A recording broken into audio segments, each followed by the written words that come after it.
You know who I'm talking about. Those thoughtful, super capable people who just kind of hang out on the edges of social life. They're the quietly independent, and honestly, their psychology is absolutely fascinating. So let's get into what really makes them tick. It's a question a lot of us have probably asked, right? Maybe about ourselves or someone we know and care about. Why is it that some people seem to totally recharge in solitude, while for others it feels like a punishment? What's really going on inside their head? Now, the easy answer, the one we all jump to, is just introversion. But you know what? That's really just the tip of the iceberg. The real reasons go so much deeper than a simple personality label. See, what we're really looking at here is a kind of psychological blueprint, one that's been shaped and hardened over years and years of self-reliance. It's a whole operating system with a very specific purpose. So, let's break it down. Okay, first up, let's tackle the biggest problem right out of the gate: how often this particular social style is completely misunderstood. If you know this feeling, you know it's not subtle. It's a full-body experience. You're out, you're in a conversation, maybe you're even enjoying it. And then, boom, it's just gone. The energy vanishes, and all you can think about is the quiet of your own space. It's not a choice, it's a system shutdown. And this is exactly where the misunderstanding kicks in. The outside world sees this sudden withdrawal and slaps on all kinds of labels: antisocial, awkward, rude, uninterested. But the psychology behind it reveals a mind that's actually working overtime, processing everything in a profoundly different and way more intense way. So, where does a blueprint like this even come from? Well, believe it or not, we can find a powerful case study in an entire generation that had this psychology basically baked into their upbringing: Generation X. 7 million. Just let that number sink in for a second. By the mid-1980s, an estimated 7 million kids were regularly home alone after school.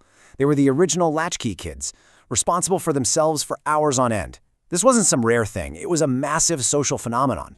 That experience created what psychologists call a high-contingency environment. Basically, what that means is there was no emotional buffer. Your actions had direct, immediate consequences. If you forgot your key, you were locked out. Period. If you didn't make yourself a snack, you went hungry. It trains the brain to solve its own problems because, well, there's just no other option. And you can see how this self-reliance just kept getting reinforced over time. They were born into instability, trained in independence as kids, and then, as young adults, they watched their parents' generation get totally wiped out by corporate layoffs. The lesson was crystal clear. You can't count on big institutions. You can't even count on loyalty. The only thing you can truly count on is your own competence.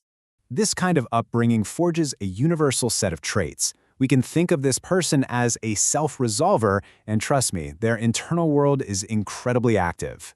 And here it is. This is the core disconnect. On the outside, people just see someone who seems cold or shy or maybe just plain awkward.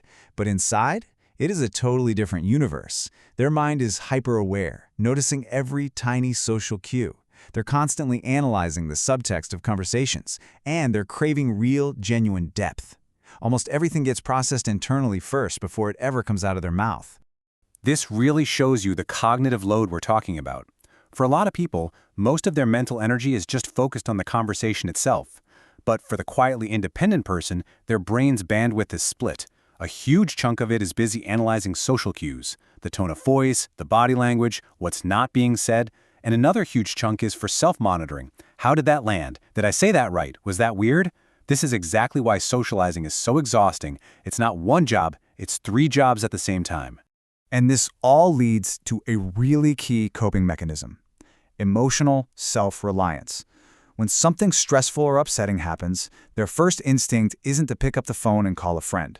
It's to go inward, to reflect, and to regulate their own emotions first. Now, this makes them incredibly resilient, but it also lowers the perceived need for constant social contact. But here's the thing. This doesn't mean they don't want connection. Of course they do. It just means they approach it on their own terms, always prioritizing quality over quantity. Think of it like this. For many people, social energy is a slow burn. But for the quietly independent, it's more like a rocket launch. It's intense, it's powerful, but man, it burns through fuel incredibly fast. That's not a character flaw. It's just a different metabolic rate for social interaction. So because socializing is so high energy, solitude gets completely reframed. It's not about being lonely, it's about being safe. Being alone is predictable, it's calming, it's manageable. It's the one space where the brain can finally stop analyzing everything and just be. This is such a critical distinction. It's not about a lack of social skills. It's a lack of interest in social filler. Small talk feels hollow, it feels pointless, and emotionally flat. It's like running a super powerful computer on an old dial-up modem. The system is just craving more bandwidth, more substance. So how do they actually let people in? Well, it's a very deliberate, almost scientific process. First, they just observe. They watch for authenticity, for consistency. Then, they listen for depth. They're listening for a mind that goes beyond the surface level. And only after someone passes those filters does the long, slow process of building real trust begin. So if this is you, if this sounds familiar, how do you navigate a world that doesn't always get your wiring? The key is learning how to protect your inner peace without building a fortress around yourself. The goal is to build boundaries, not walls. There's a huge difference. It means setting limits on your time and energy. It means realizing that not every conflict means you have to cut someone out entirely. You can just adjust the level of access different people have to you. And crucially, it means learning to emotionally detach from the drama and reactions of others.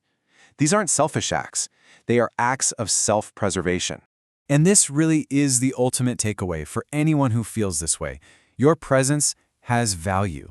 Your quiet thoughtfulness has value. Your worth is not measured by your social calendar or by how many people are shouting your name. It's inherent, and it doesn't need loud external validation to be real. So I'll just leave you with this final thought to chew on. What if we've been looking at this all wrong? What if the quietness we see on the outside isn't a lack of something, but actually a sign of abundance? An inner world so rich and so engaging that it just doesn't constantly need the noise from the outside.